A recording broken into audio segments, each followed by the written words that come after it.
Hello, welcome to another grief share video.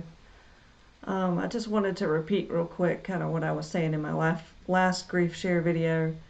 What I'm going to be doing with these videos is trying to make it a grief share type of thing that I would like to see in churches, something I would like to hear or be a part of in church.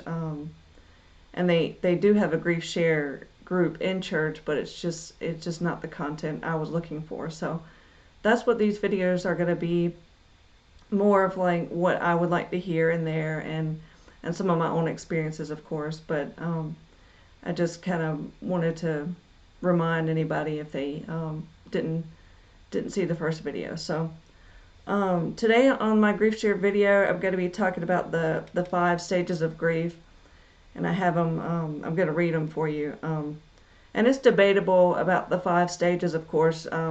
They're constantly adding stages. I don't know if they're up to 7. I think I saw 7 stages, but I'm just going to go to 5 because it's kind of straightforward. So I'll go ahead and read those off.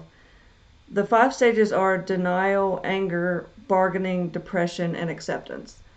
And I'm going to focus, I guess, on the anger and acceptance ones today because those are kind of the hardest ones to deal with. In the grief share group that I was in, they did kind of touch on how others treat you while you're going through grief. And I guess they try to prepare you for how people are going to respond to you. Of course, it's not good. But I'm going to try to expand on that and go into some of my experiences. I've had several situations where there was I had so much grief that it impacted the relationships that I had around me. It's kind of complicated to go into some of that. I don't want to say that like some experiences with grief are less than others, but they will make you act differently. Like for me, losing a job, I didn't really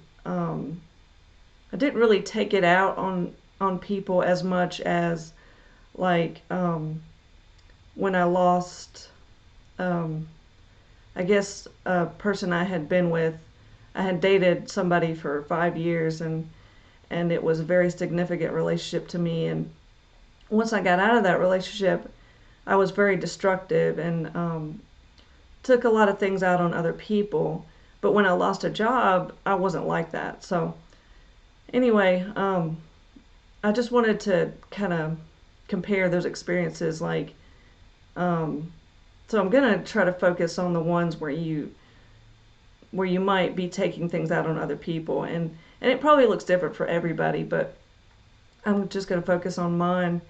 So one of the biggest losses that I had was, I guess, my family relationships. My mother was very abusive, so I had to cut contact with her several times, and there was a lot of like trying to, I guess, mend things. I remember trying to reach out to her and stuff like that, and it didn't really go anywhere. But I took out a lot of my anger on other people, my husband, and I remember, I guess, some people in the church that I was in, things like that. And I really want to go into this situation that was really hard for me with my pastor.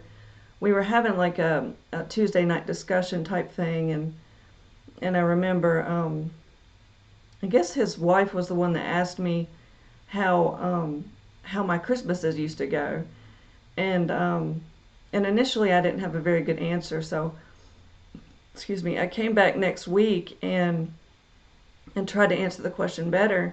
And I remember giving a lot of detail of like how abusive it was, and I guess it sounded kind of harsh towards my mother and how she would treat me on Christmases. But the pastor did not respond well to that, and I don't mean to say that to look down on him. I think I think everybody just doesn't know how to help you through your grief, and some people have their own stuff that they're dealing with, and they just can't really, I guess, tolerate but so much more. Um, so when I was talking to him about it, I remember him saying that that did I send her a letter? Did I write her a letter? I guess trying to make things right. And I remember it was just very hurtful because it felt like he was he was saying that the burden was on me to fix the relationship with my mother. And I mean, it almost felt like, and I mean, I know there was no way for him to know, but it felt like he thought that I hadn't even tried to fix it with her, and that she was blameless in the situation. And I don't want to go into too much with it because, um, I mean, nobody's really to blame. I don't really look at it like that, but to me, it was just really hurtful to feel those things. And I just say that because, like, I want people to be more prepared for how people treat you when you are going through grief, especially depression and anger. I remember being very depressed at church, and the church members were telling me that I needed to go out and be with other people and do things socially and stuff like that. And of course, that was very hurtful too. And so that's just kind of a topic that you may hear about in Grief Share. Um, but I want you to be better prepared. Like, um, people will probably say things that are hurtful. Some people will just say, "Well, get over it." Why haven't you moved on yet? I've known other people that went through divorces and stuff, and it's just like, oh, well, why haven't you moved on by now? You need to go out and see other people and stuff like that. And it's just a very hard thing to go through. You feel like there's no one to talk to, and you feel like everybody um, doesn't understand. And I think people go through grief so differently that nobody really can understand what you're going through. So you just kind of have to deal with it on your own. But I think that's the main thing that I was going to go over. Um, you know, how to cope with going through grief. It's just going to be hard. I mean, that's the truth. You probably won't have anybody to turn to. There are better, I guess I say, resources. Like, I found some better people to talk to in like Facebook, for example. Some of the Facebook groups are really helpful if you get into the right topic and things like that. I'm in a group called Adult Children of Narcissists Parents, I think, something like that, and that seems to help me, but you can still only say so much because people tend to judge or say things harshly. So you can't put yourself in a position to be rejected, but so much. But just hearing people going through the same thing may be helpful. So I recommend just researching groups and trying to find something that makes you at least feel like you're not alone. That's probably the best you can do.